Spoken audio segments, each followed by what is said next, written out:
তো so guys welcome to my new blog video. আমি লোকনাথ আর তোমরা দেখছো লোকনাথের মিনি ব্লগ। তো অনেকদিন পর আমরা চলে এসেছিলাম ঢাকুরিয়া লেক। মানে আমরা অনেকদিন পরে বলতে আমরা প্রথমবারই এসেছি, আর আমি একা আসিনি, আমার সাথে আরও 3-4 জন এসেছে। তো আমরা সবাই মিলে ক্লাস করতে এসেছিলাম, তো ক্লাস থেকে আমরা ডাইরেক্ট চলে এসেছি এখানে। তো আমরা পুরোপুরি পার্কটাকে আমরা ঘুরে দেখাবো, আর তোমরা কে কে এসেছিলো এই পার্কেতে আর এই সব পদ্ম ফুল গাছগুলো কে দেখেছো, আর এতটা পদ্ম ফুলও ফুটে আছে, খুব সুন্দর লাগছে। তো আমরা প্রথমবার দেখলাম, আর এই যে দেখতে পাচ্ছ আমরা এই 3 জন এখন যাচ্ছি, আর সামনেই একজন যাচ্ছে, আর একজনকে আমরা হারিয়ে ফেলেছি, ওকে নিয়ে আসতে হবে এখন, ও আছে 6 নম্বর গেটে।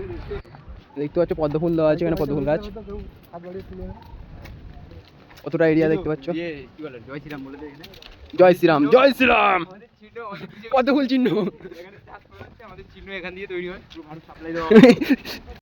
জায়গাটা খুবই অসাধারণ। কে কে এসছো তা কমেন্ট বক্সে জানাতে ভুলবে না। আর আমরা এখন যাচ্ছি জিমেতে, 4 জন জিম করে মোটা সোটা হয়ে আমরা পুরোপুরি ভিডিওটা দেখাচ্ছি। তো আমরা সকাল থেকে না খাওয়া দাওয়া করে সব এখন ঘুরছি, আর সকাল 7টা থেকে আমি ঘর থেকে বেরিয়েছিলাম, সেখান থেকে ক্লাস করেছি, করে এখন আমরা এখানে চলে এসেছি, এখানে এখন ঘুরছি। আর আমাদের এই পুরো পার্কটাকে তো ঘুরতে ঠিক কতক্ষণ সময় লাগছে তাও আমরা তোমাদেরকে দেখাচ্ছি। তো আমরা যাচ্ছিলাম, তার আগে দেখতে পেলাম একটা ডলফিন মাছের ভিতর থেকে দেখতে পাচ্ছি স্লিপ খাওয়ার জায়গা আছে, তো আমরা এখানে ভাবলাম স্লিপ খাওয়া যাক সবাই মিলে, দেখতে পাচ্ছ। তারপর আর একটু সামনে গেলাম, দেখলাম যে 2 চাকা গাড়ি পড়ে আছে, তো 2 চাকা গাড়িতে আমরা একটু চড়ার জন্য চেষ্টা করলাম, কিন্তু তাও পারলাম। তো আমরা এখন ওকে 6 নম্বর গেট থেকে নিয়ে আসতে যাচ্ছি, আর ও এসে গেছে হয়তো 6 নম্বর গেটে ফোন করছে, তো আমরা এখন যাচ্ছি ওকে নিয়ে আসতে। চলো তাহলে ওখানে যেতে। তো দেখতে পাচ্ছ গাইস, আমরা একটু বাইরের দিকে আসলাম, দেখলাম যে এখানে এখন 1 কোটি টাকার গাড়ি দাঁড় করানো হচ্ছে। তো আমরা 1 কোটি টাকার গাড়ির কাছে আমাদের টেপ পেলো না, তো আমরা তো পায়ে হেঁটে যাওয়ার লোক, আমরা পায়ে হেঁটে দেওয়া আর একটু সামনে এখন। আর আমার সাথে যেসব গরিব বন্ধুগুলো ছিল তারা শুধু বারবার তাকাচ্ছিল ওই দিকটা। ওই আমরা এখন ওই দিকটায় যাবো। তো এখন ও চলে এসছে, তো আমরা এখন ওকে নিয়ে আসতে যাচ্ছি 6 নম্বর গেট থেকে, আমাদের এখান থেকে ঘুরে এখন আমরা ওকে নিয়ে আসতে যাচ্ছি 6 নম্বর গেটে। চলো তাহলে ওকে নিয়ে আসি। এই তো সে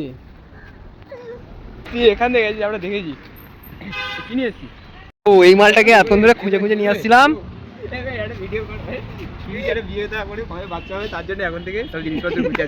ওর গার্লফ্রেন্ড মানে এক্স এর জন্য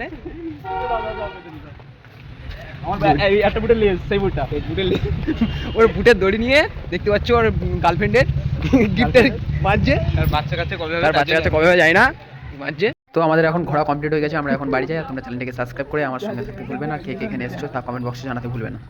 তো আজকের আমরা পুরো এটা কমপ্লিট করতে প্রায় তোমার লেগেছে 2 ঘন্টা মতো, মানে একে